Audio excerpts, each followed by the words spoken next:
toda la teoría psicoanalítica nos da para entender todo, ¿no?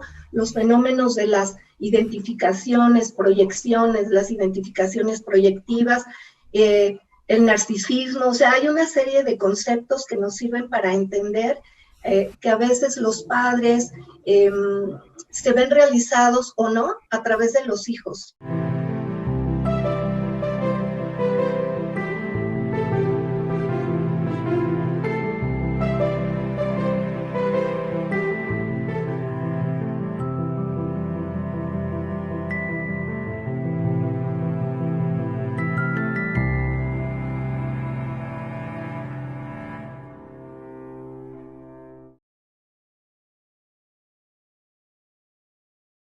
Hola a todos, soy la doctora Vanessa Naúl Serio, presidenta del Instituto de Investigación en Psicología Clínica y Social, Escuela de Psicología y Psicoanálisis, y tengo el gusto de entrevistar el día de hoy a la maestra Aurora del Carmen Guerra Rojano para este boletín. La maestra Aurora del Carmen Guerra Rojano se ha dedicado a la docencia en sus distintas facetas desde hace más de 46 años. Primero como profesora de educación preescolar, nivel en el que trabajó con niños de 40 días de nacidos a 6 años. Posteriormente se graduó como profesora de psicología educativa y orientación vocacional por la Escuela Normal Superior de México, ingresando al servicio del Gobierno Federal de la SEP, Secretaría de Educación Pública, en 1979, en Educación Especial, donde ha ejercido como psicóloga, directora y supervisora escolar hasta la fecha, con más de 45 años de servicio. Cuando estudiaba la carrera de profesora de educación preescolar, se enamoró de la psicología y al concluir sus estudios se graduó con mención honorífica. Continuó estudiando psicología educativa y orientación vocacional en la Escuela Normal Superior de México. Desde entonces, la docencia y la psicología han estado presentes en su vida profesional y las ejerce a la par en la actualidad. Siguiendo su vocación y pasión por la psicología, continuó formándose. Es diplomada en psicoterapia de pareja por la Universidad Nacional Autónoma de México. Se graduó con mención honorífica de la maestría en psicoterapia psicoanalítica individual por el Instituto de Investigación en Psicología Clínica y Social. Es candidata al doctorado en investigación psicoanalítica por el mismo instituto. Cuenta con un diplomado en supervisión escolar por la Universidad Iberoamericana. Es diplomada en psicología psicoanalítica por la Asociación Mexicana para el Estudio del Psicoanálisis, Arte y Tanatología, AMEPAT. Sus líneas de investigación son orfandad temprana en varones, reprobación escolar y bajo rendimiento escolar. Es autora y coautora de diversos artículos en libros y revistas del instituto. Además, es miembro activo del IPICS, del Instituto de Investigación en Psicología Clínica y Social, siendo afiliada titular de la mesa directiva del instituto, responsable de la comisión de difusión, editando el boletín institucional, del cual esta entrevista va a ser publicada. Es profesora titular en las maestrías del instituto, es profesora en la maestría del Instituto Psicoanalítico de Sinaloa, ex profesora de la Escuela Normal Superior de México, de la Universidad de Londres, conferencista, imparte cursos y talleres sobre desarrollo infantil, de la adolescencia, pareja, familia y padres, así como de temas escolares y docentes. Ha participado como ponente en coloquios nacionales e internacionales del instituto. También es comentarista en cineanálisis del instituto y se dedica a la práctica privada como psicoterapeuta de adolescentes, adultos y pareja. Bienvenida, maestra Aurora del Carmen Guerra Rojano. Me da mucho gusto estar contigo en esta entrevista. Es para mí también un gusto poderte preguntar algunas cosas que son importantes dentro de tu trayectoria y que nos gustará conocer de ti. Muchísimas gracias, doctora Vanessa. Muchas gracias por realizarme esta entrevista. Muchas gracias. Primero quisiera preguntarte, ¿cuáles son tus antecedentes prepsicoanalíticos? Bueno, son, estando yo en la escuela normal para maestras de educación preescolar, llevaba yo una materia de psicología que me daba una religiosa. Yo fui a una escuela de religiosas y lo hacía con tal pasión que me contagió, me gustó, me puse a leer, a investigar, y posteriormente ya trabajando en educación especial. Antes de eso, pues ya me quise dedicar a la psicología educativa y a la orientación vocacional, y después de eso ya me dan una plaza en educación especial, y ahí yo empiezo a conocer la psicología clínica. A mí me entrenó en pruebas y en hacer reportes de pruebas y todo esto una psicóloga que trabajaba ahí en la clínica de conducta de Coyoacán. Era una psicóloga alemana. Me tenía mucha paciencia porque yo no sabía nada de pruebas, nada. Entonces ella me fue entrenando, me puso a leer como por 6 meses antes de permitirme tocar un paciente. Y yo empecé a leer y me empezó a interesar, y en el propio educación especial, en ese entonces había una corriente en psicología psicoanalítica, justamente. Entonces nos daban seminarios, y ahí fue donde empecé a conocer el psicoanálisis, y pues ahí me acabé de enamorar de la psicología y del psicoanálisis. Y ya posteriormente tuve oportunidad me invitaron a un diplomado, a cursar un diplomado en la UNAM sobre psicoterapia de pareja, pero tenía enfoque sistémico. Y fue un diplomado muy largo, de 2 años. Fueron 360, 80 horas, no recuerdo bien. Y teníamos prácticas clínicas en cámara de Gesell, o sea, muchas corrientes, el equipo reflexivo, todo lo que tiene que ver con lo sistémico. Y una de las materias era el punto de vista psicoanalítico de la pareja. Eran módulos muy pequeños.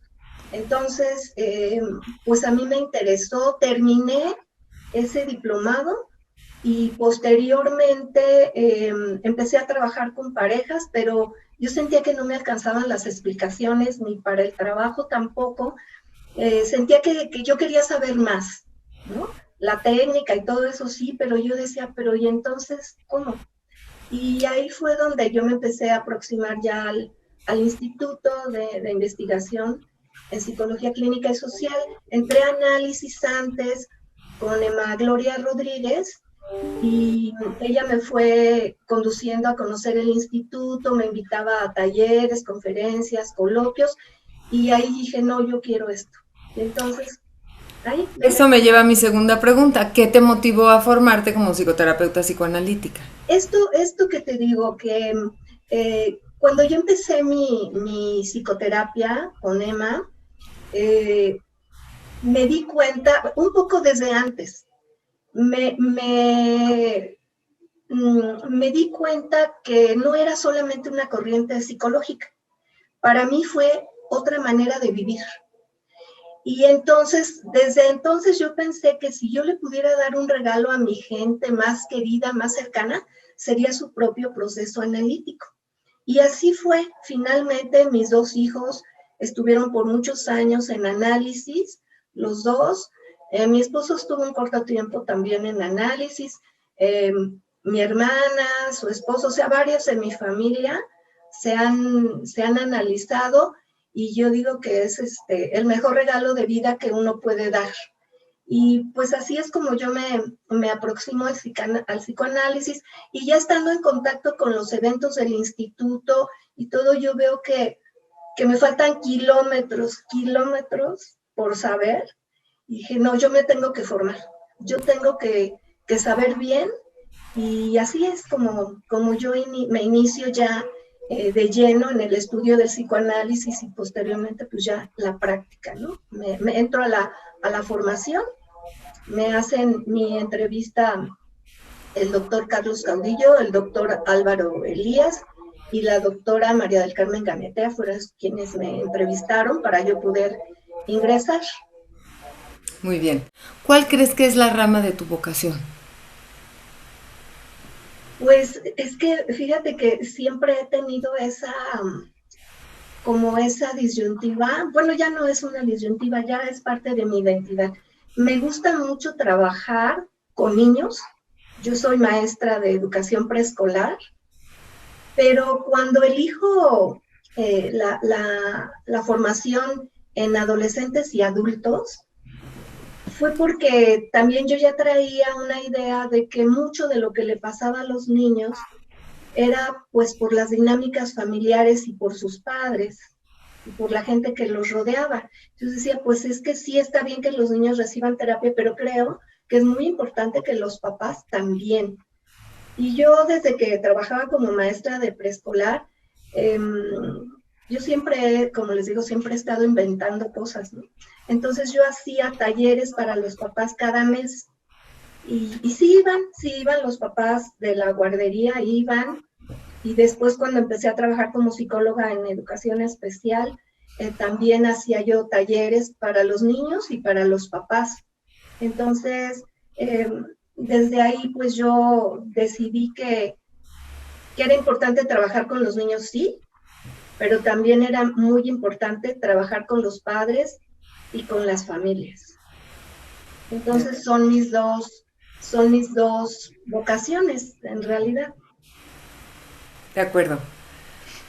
Ahora, en la combinación de tu ejercicio magisterial y del psicoanálisis, ¿cuál es la investigación que te ha gustado más? Pues la de la reprobación escolar. Y esto pues es como para repararme también. Yo fui una niña que tuvo problemas de aprendizaje porque entré muy pequeña a la escuela. Mis papás compraron una casa teniendo yo como 4 años y medio más o menos, en un lugar que, bueno, ahora está súper bien ubicado, pero antes era casi, pues, las orillas de la ciudad, la colonia Parque San Andrés Churubusco. Entonces, pues, sí había escuela, pero el jardín de niños quedaba muy lejos. Y mi mamá tenía una bebé, que era mi hermana, de 4 meses, y pues no podía andar llevando niña a la escuela. Además, te voy a decir que las calles no estaban pavimentadas. Entonces no era fácil movilizarse. Y lo que había, la escuela primaria estaba a 1 cuadra de mi casa. Entonces cuando yo cumplo 5 años, mi mamá va a la escuela y me aceptan. Y entonces yo me acuerdo que a mí me encantaba la escuela, pero empecé a sufrir cuando se trató de leer y escribir. Todavía no tenía yo la madurez, entonces invertía letras, no, ya empecé a sufrir mucho en la escuela, hasta que reprobé el 3er año porque mi maestra de tercero era muy cercana conmigo, la maestra Caridad, que ya murió. Y ella, me acuerdo que le habló a mi mamá y le dijo, mire, la niña puede pasar, pero no le conviene, porque la verdad es que lleva muchas lagunas. ¿Por qué no la dejamos que repita? Mire, la maestra Conchita es muy paciente y muy amorosa. Total que me reprobaron, pero para mí fue un golpe terrible. Porque pues mis amiguitas estaban ya en el otro grado, todo, ¿no? Me trasplantaron a otro grupo, además de pues que yo me sentía como la reprobada, ¿no? Y yo creo que eso a mí me marcó, aunque después me fue súper bien, con esta maestra. Después tuve una mala experiencia en 5º de primaria y con una maestra, y me cambian al turno vespertino a la primaria. El turno vespertino era de niños, básicamente. Entonces yo entro a un grupo de 5º donde había, mira cómo me marcó, 49 hombres y yo era la única mujer. Y siempre había estado en la escuela de niñas, porque en la mañana era de niñas. No, otra cosa, ¿no? Pero gracias a mi profesor, yo lo pude superar y pude aprender a convivir con todos. O sea, para mí fue un parteaguas esto. Y de ahí en adelante se acabaron los problemas de aprendizaje para mí, se acabó que no puedes, se acabó todo. Y de ahí en adelante, pues yo seguí ya el curso de mi escolaridad, ¿no? En ese sentido, yo creo que por eso una de mis líneas es la reprobación escolar. Muy bien. ¿Y qué ideas crees tú que son centrales para entender la educación desde el punto de vista psicoanalítico? O sea, sabemos que el psicoanálisis además de un método terapéutico, es un cuerpo teórico que puede utilizarse y aplicarse a diferentes ramas para el entendimiento de diferentes fenómenos que se dan. El psicoanálisis aplicado a la educación, en este caso, ¿qué crees qué ideas centrales te parece que son necesarias conocer para entender a la educación desde con este punto de vista más profundo? Sí, pues yo creo que es fundamental la parte teórica del desarrollo, cómo se van dando las diferentes etapas del desarrollo infantil. Esto es para mí, creo que es fundamental. Y también, pues todo lo que tiene que ver con la teoría de las relaciones objetales. Toda esta parte de relaciones objetales, de cómo van influyendo las relaciones con el padre, con la madre, con los hermanos y luego con los amigos y con los maestros. Entonces creo que esa es una parte que es fundamental que los maestros pudieran entender todo lo que es el fenómeno transferencial también, puesto que los maestros pues, son objeto de la transferencia de los alumnos. Entonces, ellos necesitarían entender que muchas de las actitudes de los niños no son con ellos, sino son hacia los padres, pero está desplazado. Entonces, algo que pasa con los maestros es que reaccionan como si fuera hacia ellos, o ellos mismos se sienten los padres de los niños. ¿Sabe? Son fenómenos muy complejos, transferenciales que se dan, y yo creo que es fundamental entenderlos para poder trabajar educativamente. ¿Y qué has encontrado en torno al papel de los padres en el desempeño escolar de los hijos en cuanto a si aprueban, si les va bien en la escuela, si salen sobresalientes o bien si tienen problemas de rendimiento y reprobación? Sí, pues ahí también, ¿no? Entra todo, es que pues toda la teoría psicoanalítica nos da para entender todo, ¿no? Los fenómenos de las identificaciones, proyecciones, las identificaciones proyectivas, el narcisismo, o sea, hay una serie de conceptos que nos sirven para entender que a veces los padres se ven realizados o no a través de los hijos, proyectan en ellos. Si el niño va bien, ellos son excelentes padres, ¿no? Piensan. Y si el niño va mal, pues son unos malos padres. Esto es lo que yo encontré también en mi investigación. En una de mis investigaciones, que pasa eso, y entonces la reprobación escolar es vista como un estigma, como que algo no le funciona bien al niño y no como un síntoma, porque también es eso.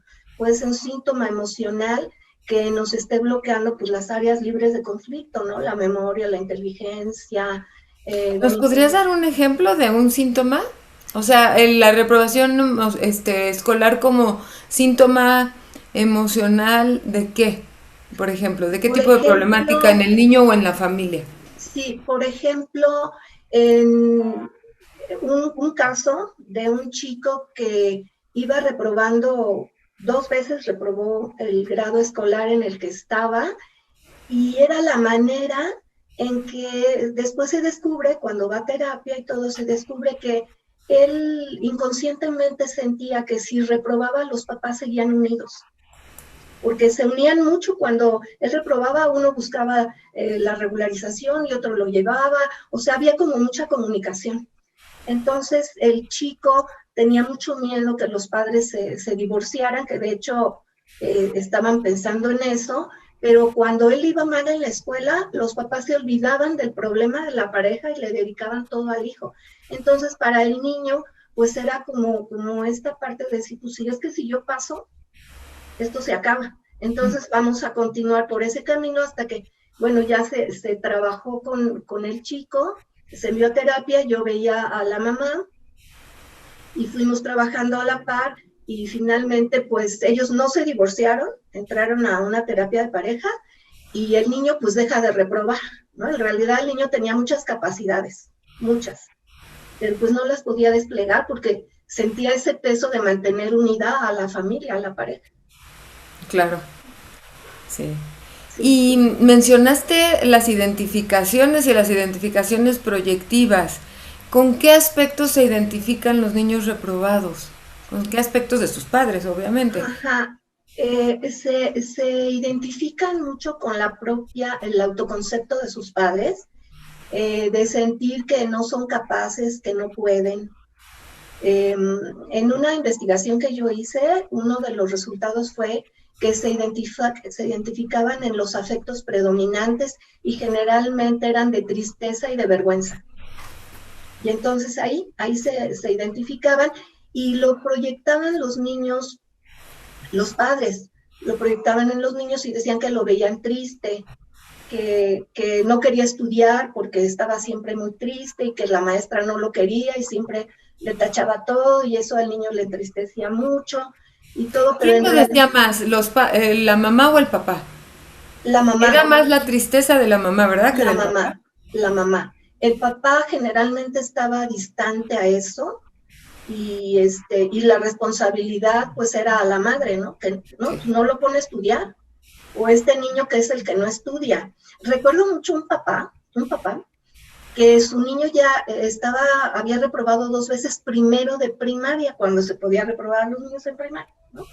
Entonces ya iba por la tercera y por más que le decíamos a la maestra que no valía la pena hacer esto, este, pues pues no, la maestra decía, yo lo voy a reprobar, lo voy a reprobar.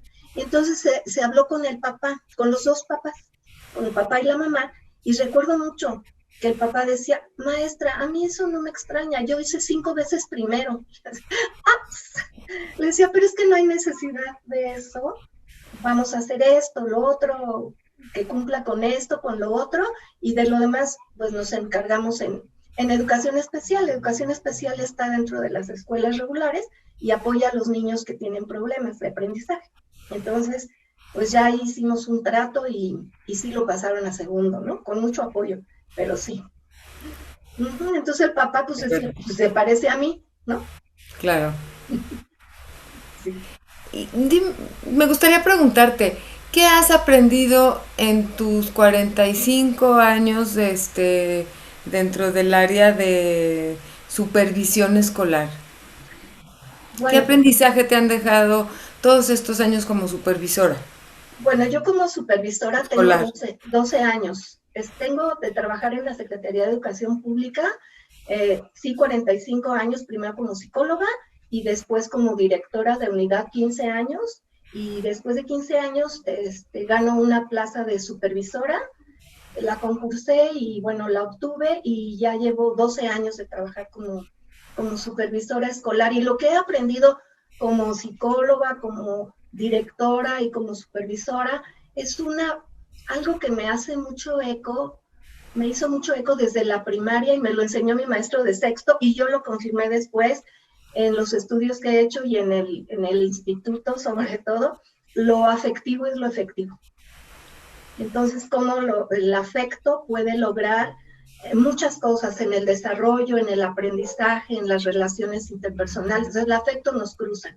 Entonces, para mí, lo afectivo es lo efectivo. Muy bien. ¿Hay algo más que quisieras compartirnos, maestra Aurora, que a lo mejor no te haya yo preguntado, pero que crees importante compartir? Pues mira, hay muchas cosas que compartir, pero yo creo que a mí me gustaría decirte que yo me siento una persona muy afortunada en la vida, con todo y todo lo que pasa en la vida, con todo y todo. ¿Por qué? Porque pues siempre he tenido a mi lado personas que me han ayudado a fortalecerme, a superarme y a crecer y a seguir aprendiendo. Yo soy una alumna eterna. A donde me digas que hay algo de aprender, yo me voy a apuntar.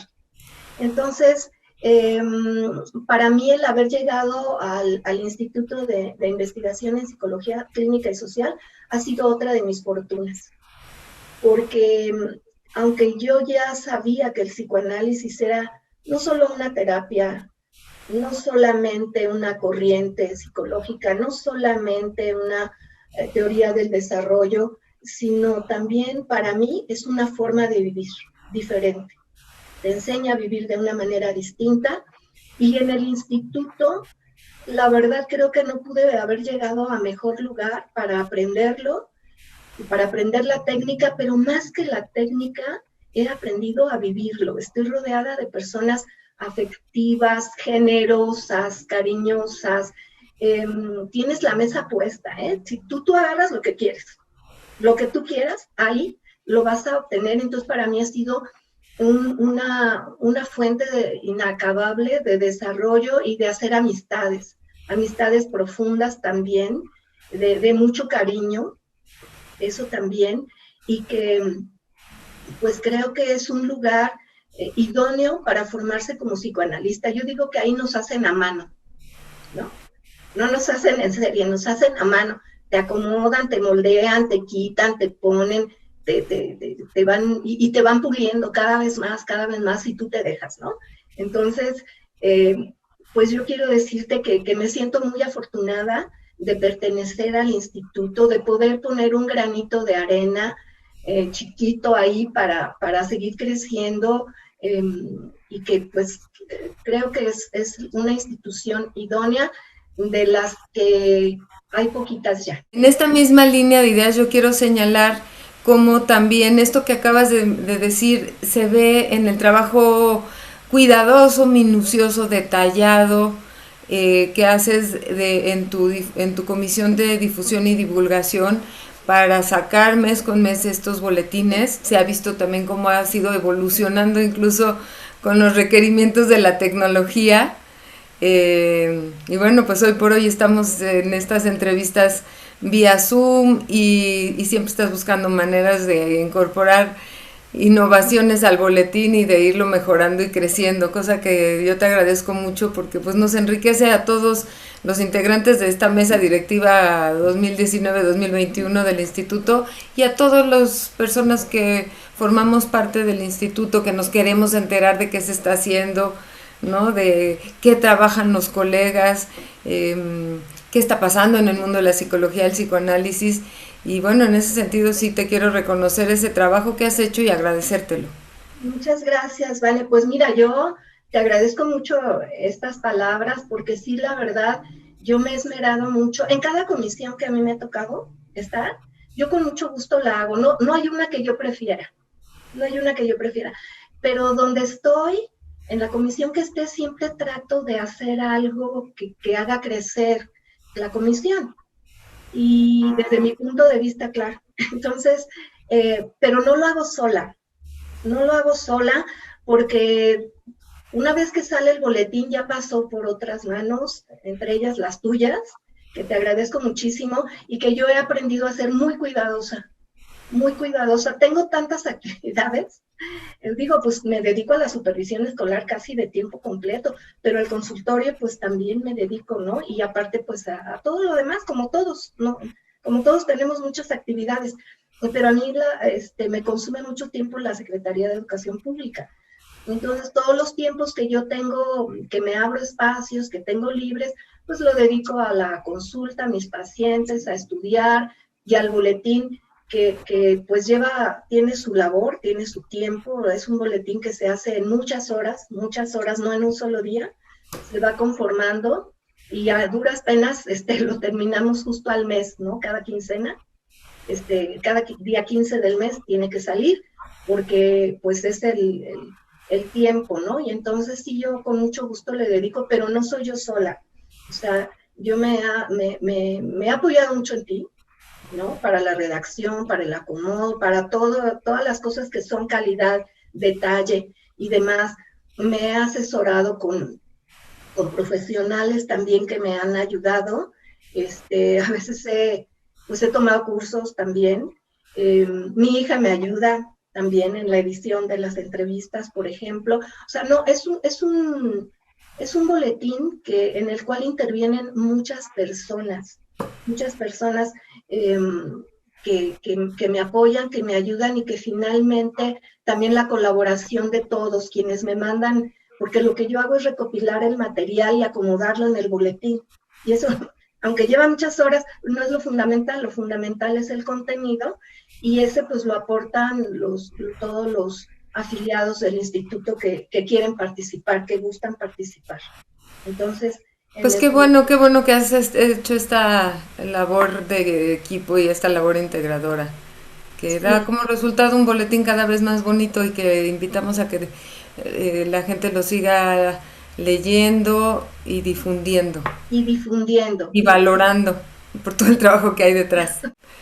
Agradecemos a quienes nos están acompañando en esta entrevista tan interesante con la maestra Aurora del Carmen Guerra Rojano, y que además es titular de la Comisión de Difusión y Divulgación del Instituto de Investigación en Psicología Clínica y Social. Los esperamos el próximo mes. Hasta pronto. Hasta pronto. Gracias.